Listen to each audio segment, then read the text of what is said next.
thanks everyone for your time today. I'm here to introduce and represent MegaLabs. We're an independent third-party testing lab, and we offer a one-stop shop solution for all the different nature of testing required to bring a medical device to market. People typically get it confused that medical device testing happens at a very late stage in product development, but my philosophical viewpoint is that's typically the riskiest way to do it. Because if you're already tooled and dyed and you're producing and you have a technology that is inherently working, but then you find out it's supposed to be waterproof, but it's not waterproof, if you have to retool, it can be catastrophic. So jumping in a little bit into what MegaLab actually is, we have a couple of pillars of service. The first is all related to EMI, EMC, radio frequency testing. These are anytime that a device is either intentionally or unintentionally creating RF energy. Intentional like Wi-Fi, unintentional like resonance inside a PCB. We can test it and make sure that it's inside a certain threshold. We have a 10-meter chamber, and it's one of Canada's largest test apparatus for this.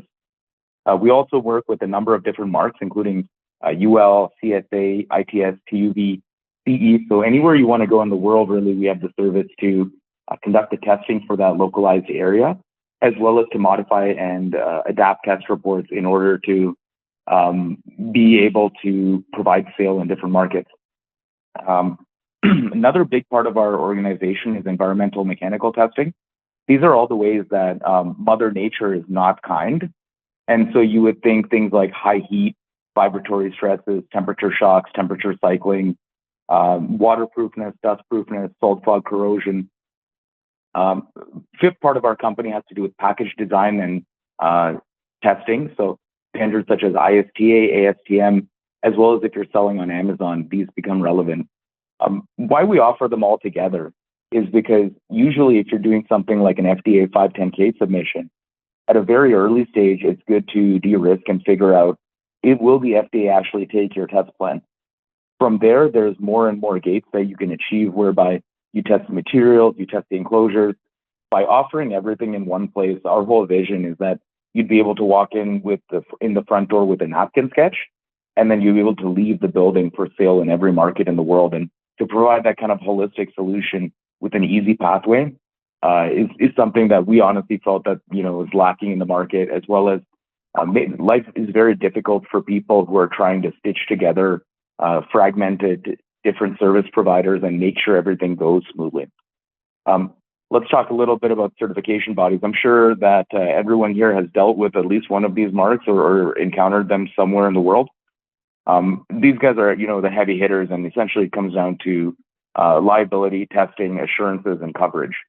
So when you work with these guys, essentially they're looking for someone who's able to conduct the testing, do the assessment, and every product has a different substandard, a different set of requirements that's required to be applied on it. So we are well apt, and especially the IEC 60601 series, 61010 for laboratory analytical equipment, and IEC 62368 for ITAV equipment. So you're thinking like an IoT sensor, it might be a heart monitor, might be an ECG, might be a mass spectrometer, an MRI machine. All of these kinds of products are things that fall in our purview of support. Talking a little bit about what is the regulatory compliance, how do we apply it? First stage is design review. You don't actually need a product to get started. We can do things off schematics, knowing the standards to be applied. We can look at things like spacing, creepage, component selection, RoHS, reach, will it clear for an international market? Moving there to pre-compliance, such as dielectric, thermal scanning, initial vibratory testing, waterproof testing. From there, we offer medical electrical testing to 60601, risk management to ISO 14971, usability, and software. Software is an interesting piece as well, because this year in October, the FDA has mandated that all medical devices that have a software component, software is considered as part of the hardware spec. Because if you think about all the recent trends in cybersecurity, hacking, things of that nature, those are potential entry points and endpoints for threats.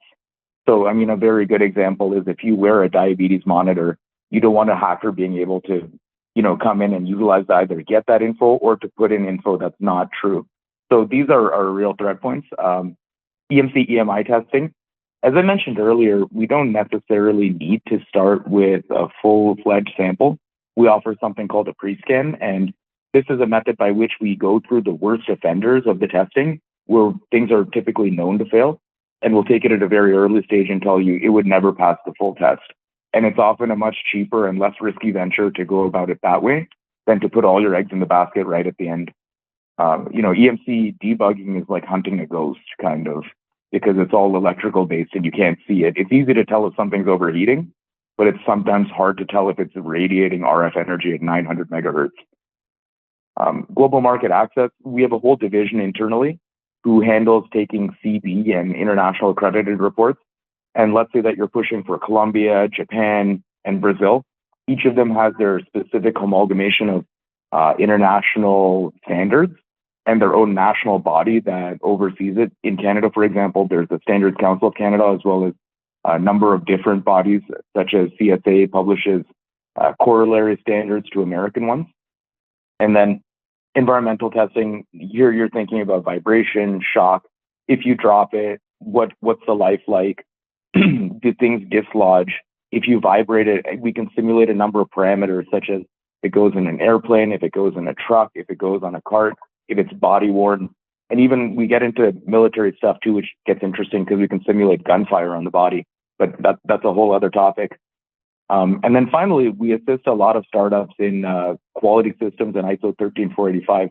If you're going for a GMP, you're going to be required to comply with these standards. It extends to every part of the organization, including how you inventory, how you sell, how you label, how you mark. And so as a net effect, we aim to give a whole holistic package that makes life easy for someone who's in this market and trying to get this job done. And finally, I guess the last bit about our company, this is our happy team over here. We're all owned by partners. We're all owners of the company. So the one thing I'd say is we do care a lot. And anytime that you want to connect with me, I'll drop my contact info in the chat, and look forward to hearing from you. Thank you, Justin. Fantastic. Thank you for that presentation. Very informative, a lot to take in. When do you generally like to engage with a company? We have a lot of companies that are in their early stages and starting to get into sort of figuring out their commercial path. Do you like to meet with them sooner rather than later? Yeah, that's a great question. And absolutely. My viewpoint on it is that the earlier you do it, the more risk you mitigate from the end project, right? So a good example is, let's say that you're making an ECG and it has leads on it. Now, what can go wrong here? If it shocks you, if it breaks in any way when it's vibrated, if it's not waterproof, things of that nature. So you can do those sorts of evaluations at a very early stage on a body of an enclosure, even if you don't have populated electronics, the point where you're actually tooled and died. You could theoretically even do it off a schematic for certain design tests for product safety. So just, I guess in short, that the earlier the better, actually, because it makes life a lot easier at the end line. Fantastic. Any other questions from the audience? Oh, okay, I have Gary here with me as well. So, hi, Gary. So jump and say hello to everybody. That's all. Great. All right. Well, thank you for the presentation.